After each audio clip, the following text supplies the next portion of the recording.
Students, हम topic cover कर रहे हैं जैकोबियन। इसमें हम आज का हमारा पॉइंट है जैकोबियन ऑफ इम्प्लिसिट फंक्शंस।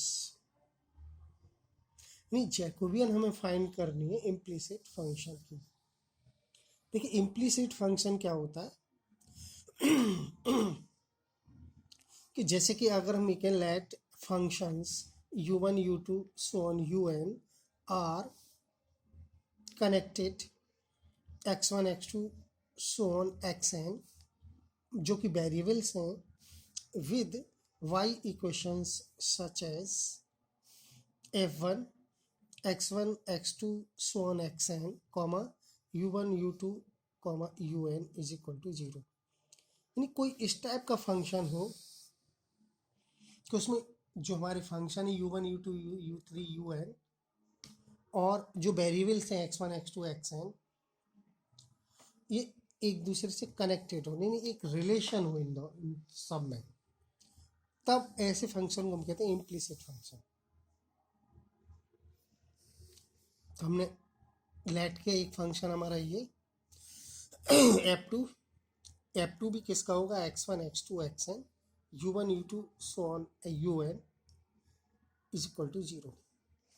जैसे n फंक्शन है ये fn डॉट डॉट बीच में f3 होगा f4 होगा f5, इस तरीके से लास्ट वाला जो fn है हम दो शुरू के लिख देते हैं, फिर लास्ट वाला लिखते हैं, बीच में हमारे बहुत सारे होते हैं x1 x2 xn u1 u2 un equal to 0। ये हमारे पास n इन इक्वेशंस हैं। वो कैसी इक्वेशंस हैं? तो फंक्शन और वेरिएबल्स में आपस में एक रिलेशन है, कनेक्टेड हैं एक दूसरे से। तो इन n फंक्शन को हम कहते हैं इम्प्लिसिट फंक्शंस। देखिए, अब हमें फॉर्मूला किसका फाइंड आउट करना है? हमें जैकोबियन निकालनी है u1 u2 un की। u1 u2 so on un किसके रेस्पेक्ट? वेरिएबल से x1 x2 so on xn is equal to क्या फॉर्मूला होता है? -1 की power n del f1 f2 fn divide by del x1 x2 xn। यानी f1 f2 fn की Jacobian x1 x2 के xn के respect divide by del f1 f2 fn del u1 u2 un। नहीं, यहाँ पर भी हमें f1 f2 fn की ही जैकोबियन निकालनी है, और किसके रेस्पेक्ट? u1 u2 un के रेस्पेक्ट। तो इस तरीके से आप देख रहे हैं कि जैकोबियन हमें इसकी निकालनी है u1 u2 un के x1 x2 xn के रेस्पेक्ट। फार्मूला हम ये यूज़ करेंगे -1 की n, एक जैकोबियन ये, एक ये, दोनों को क्या करेंगे? डिवाइड कर देंगे। ठीक है।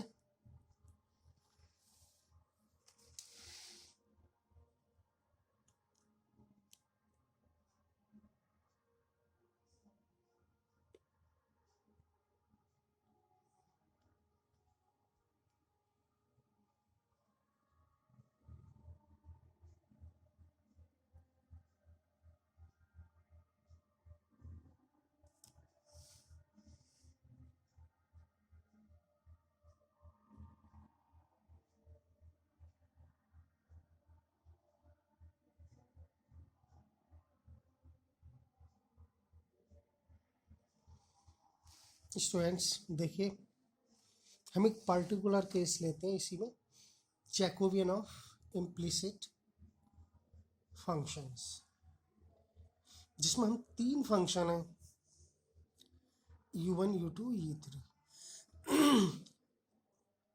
और ये कनेक्टेड है x1 x2 x3 से, वेरिएबल से, are connected by these equations. Equation क्या है? f1 u1 u2 u3 x1 x2 x3 is equal to 0। f2 second function यानी second equation u1 u2 u3 x1 x2 x3 is equal to 0।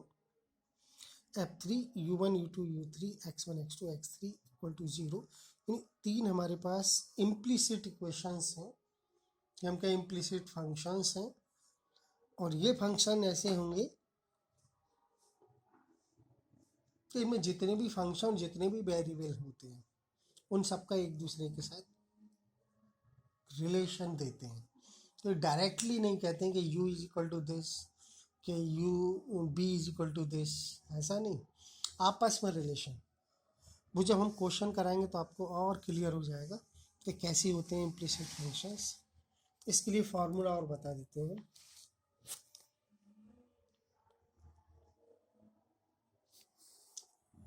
Del u1 u2 u3 del x1 x2 x3 is equal to, चूँकि वहाँ था -1 की power n, ये 3 क्यों है? क्योंकि 3 variables 3 functions हैं। तो बिल्कुल सेम फार्मूला है, कोई भी डिफरेंट नहीं है। -1 की पावर n यानी -1 की power 3 del f1 f2 f3 divide by del x1 x2 x3 del f1 f2 f3 divide by del u1 u2 u3। ठीक है, वहाँ f1 f2 fn यानी n फंक्शन थे तो n वेरिएबल थे, तो यहाँ पावर भी n थी। ठीक है, तो ये हमने 3/3 के लिए आपको एक फार्मूला लिखा दिया। देखिए एक क्वेश्चन सॉल्व करते हैं।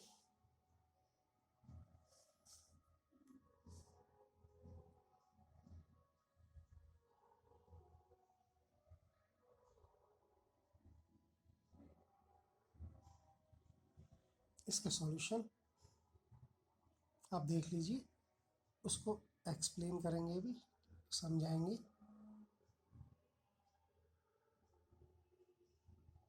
आप नोट कर सकते हैं यहाँ complete answer.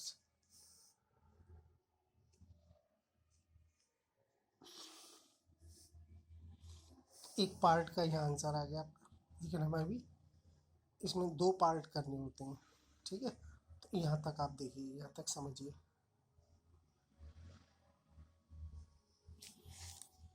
If x plus y plus z is equal to u, comma y plus z is equal to u into v, z is equal to u into v into 2। अब यहाँ पर u v w क्या है? Function है, x y z variable है, तो इसमें ये नहीं कह सकते कौन फंक्शन है कौन वेरिएबल है। हम ये भी तो कह सकते हैं कि एक्स वाई जेड फंक्शन है, यू वी डब्ल्यू वेरिएबल है। भाई X Y Z equal to U और वाई जेड, इसमें यू भी आ गई और वाई जेड भी आ गई, इसमें यू वी डब्ल्यू है, जेड है, इसमें एक्स वाई जेड है, यू। यानी ये कम्प्लीटली नहीं है कि यू की वैल्यू एक्स वाई जेड की टर्म में और बी की वैल्यू एक्स वाई जेड की टर्म में और जेड की वैल्यू भी एक्स वाई जेड की टर्म में, या उल्टा हो कि एक्स की वैल्यू यू वी डब्ल्यू में, वाई की भी यू वी डब्ल्यू में और जेड की भी यू वी डब्ल्यू में, तो वो एक्सप्लिसिट फंक्शन होते हैं, है ना, कि अलग अलग बिल्कुल डिफरेंट। यहाँ क्या होगा, एक दूसरे में क्या होगा, रिलेशन है। हमें एक्स क्लियर वैल्यू नहीं है कि यू की ये तो वी की अलग होनी चाहिए, जी डब्ल्यू की अलग, लेकिन यहाँ मिक्स है, सब एक रिलेशन है। तो ऐसी जो हमारे फंक्शन होते हैं उन्हें कहते हैं इम्प्लिसिट फंक्शन। ठीक है, तो क्लियर हुआ होगा आपको कि इम्प्लिसिट और एक्सप्लिसिट जो हमने पीछे जैकोबियन किया था उसके लिए वहाँ फंक्शन थे हमारे एक्सप्लिसिट, तो भाई आपको u दिया है, v दिया है, w दिया है, तो पार्शियल सॉरी जैकोबियन फाइंड करिए। ठीक है, तो भाई u v w की सेपरेट वैल्यू दी होती थी x y z की टर्म्स में, तो उन्हें कहते थे एक्सप्लिसिट फंक्शन, यहाँ इम्प्लिसिट। ठीक है, तो और शो दैट ये जैकोबियन हमें इसका आंसर देना है u² v। ठीक है, देखिए सॉल्यूशन हमने बताया आपको, एक फंक्शन इसको हम f1 लेट करेंगे, इसको f2, इसको f3। कैसे? f1 इज इक्वल टू, ये जितनी भी टर्म है सबको एक साइड कर लेते हैं, x plus y plus z minus u is equal to 0 हो जाएगा ना इधर, जब हम यहाँ u इधर लाएंगे तो 0 रह जाएगा। ठीक है, ऐसे y plus z minus u भी, ये भी 0 हो जाएगा और यहाँ भी 0। तो ये f1 f2 f3 हो गए। अब हमारे लिए फार्मूला अभी बताया हमने, हमें जैकोबियन किसकी निकालनी है, एक्स वाई जेड की, किसके रेस्पेक्ट, यू वी डब्ल्यू के। इसका मतलब एक्स वाई जेड फंक्शन हो गई, यू वी डब्ल्यू वेरिएबल हो गई। क्या, -1 की power 3 del f1 f2 f3 divide by del u1 U V W del F1 F2 F3 X Y Z. तो यहाँ देखिए जो एक्स वाई जेड ऊपर है उसकी जैकोबियन रेस्पेक्ट नीचे आया है, और जो नीचे है उसकी जैकोबियन ऊपर है। देख सकते हो UVW F1 F2 F3 दोनों में ऊपर। ठीक है, इसको थोड़ा सा ध्यान रखना है। अब ये निकालना है हम, और ये निकालना है अलग, दोनों को डिवाइड कर दें, आंसर आ जाएगा। देखिए del F1 F2 F3 del UVW कैसे बनाते हैं डिटरमिनेंट।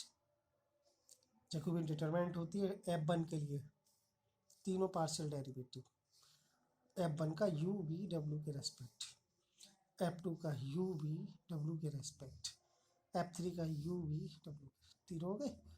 अब इनके डिफरेंशियल यहाँ से लिए, देखो del F1 upon del U, इसका जीरो इसका जीरो इसका zero -1, del F1 upon b, b इसमें है ही नहीं तो सारे जीरो, सारे कांस्टेंट हो गए।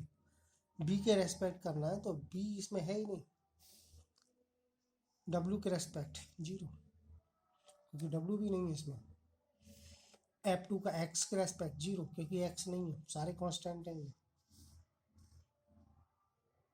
सॉरी एक्स के नहीं, यहाँ यू के, गलत हो गया। Del F2 upon del u के रेस्पेक्ट, देखो वाई का जीरो जेड का जीरो यू का 1 तो बी रह जाएगा माइनस का बी। फिर बी के रेस्पेक्ट इसका जीरो बी का 1 माइनस यू। डब्ल्यू के रेस्पेक्ट डब्ल्यू नहीं है इसमें तो कांस्टेंट है सारे ये जीरो। ठीक है, सही, इसके डिफरेंशियल्स हमने यहाँ लिख दिए, आप इजीली कर सकते हैं। और देखिए इस डिटरमिनेंट को हमने सॉल्व कर लिया, इसके रेस्पेक्ट ये जीरो हो जाएगी, ये जीरो केवल ये रहेगा -1, ये कैंसिल, ये इसकी इससे मल्टी, जीरो की इससे कैलकुलेशन कर माइनस का यू स्क्वायर भी।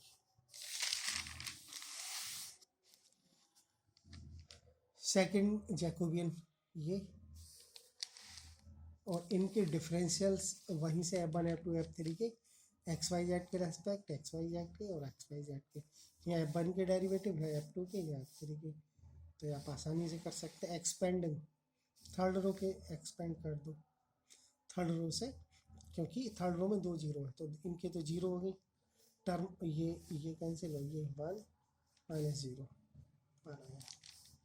फ्रॉम इक्वेशन 1 जो फार्मूला हमने वहाँ लिखा था, माना 1 की पावर 3 और एक जैकोबियन थी ऊपर एक नीचे, एक का मान आया माइनस यू स्क्वायर भी, एक आया 1, इसको सॉल्व किया, -1 की पावर 3 कितना होगा -1 मल्टीप्लाई होकर यू स्क्वायर।